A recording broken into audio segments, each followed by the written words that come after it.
Today is a day I'm not entirely looking forward to, so I figured I would share it with you in the hopes that maybe it'll make it just a little bit better. For those of you who are newer to the channel, we live on a homestead in Missouri. And for a very long time, that was kind of the focus of this channel, was homesteading, gaining skills, animal tending, and fermentation and food preservation kind of in general. But within the last year and a half or so, it is drastically switched to me trying to build up our fermentation business. We sell all kinds of different ferments, sauerkraut, kimchi, kombucha, jun, all of those sorts of things. Today, I'm going to the kitchen solo. My husband also works with me. That is a recent development. He was able to leave his job, and he wasn't able to leave his job, he did leave his job. And so we are drastically trying to recoup the income of him leaving. But we're making some progress. We're doing some good things. So this past 2 weeks-ish, week and a half or so, COVID has kind of ripped through our house. Right now it's Robert's turn. He is currently laid up very, very unbelievably miserable. I have recovered. My son is mostly recovered.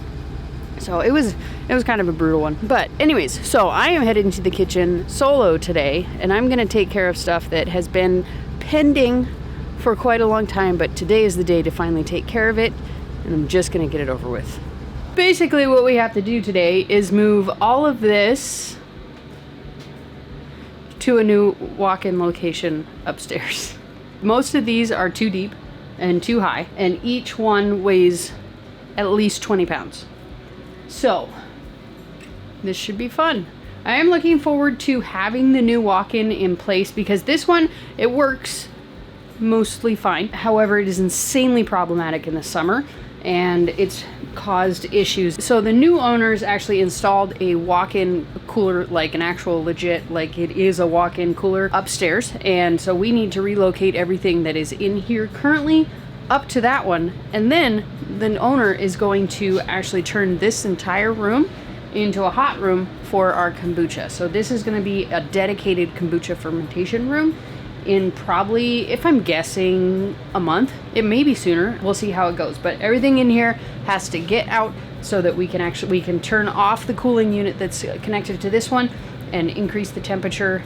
The floors need to be seal coated and a few other little tweaks and modifications, and then this thing will be spot on and ready to ferment a lot of kombucha.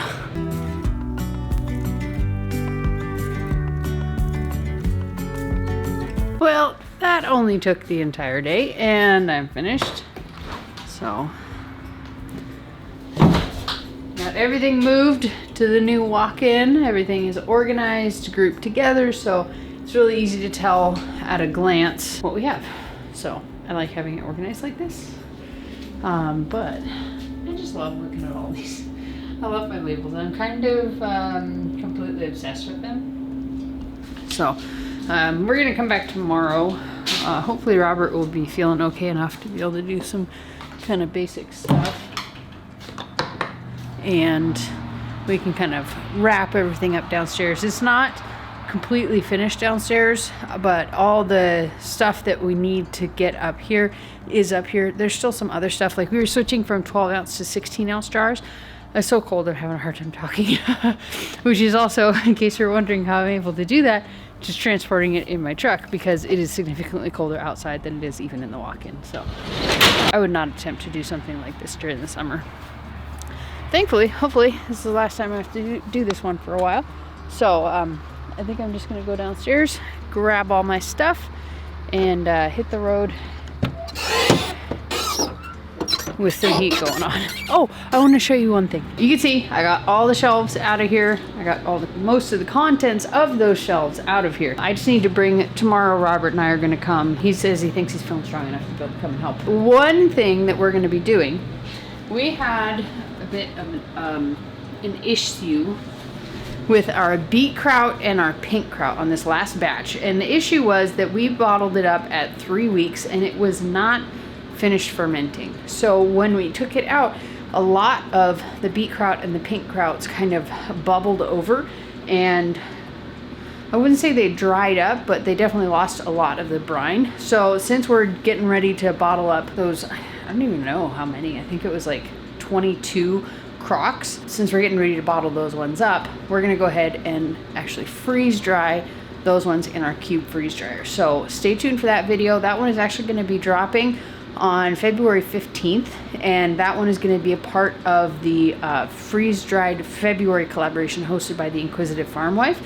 Robert and I are going to be taking part in that one. It's also going to be a Robert one, but we're going to be freeze-drying a bunch of different kinds of ferments and kind of showing you ways that you can use freeze-dried foods. We'll be showing you more before then, but that's kind of the gist of it. So I'm going to leave those here because I'm exhausted and I'm so cold I can barely even move my toes. So I need to go home today, and then we should be bringing you guys back tomorrow with Robert. So I'll see you then. How you doing? Yeah. Yeah. How you feeling? I feel a lot better. Much improved. Good. Still need to eat a whole bunch more meals. I'll be 100% after that. I'm like 90%. Yeah, we got everything moved upstairs, Yep. so everything is relocated. We're just getting ready to head to Springfield because we're gonna try out a cool new way of serving ferments at the market. We need to get a few things in order to do that. So stay tuned to that one in a future video. I might even think about possibly recording it. Yeah. Yeah, I agree. He's still beat. Yeah, you may need to drive there. I figured.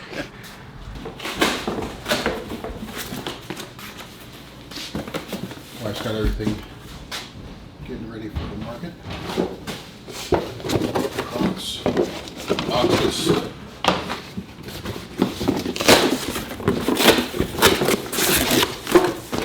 Hello.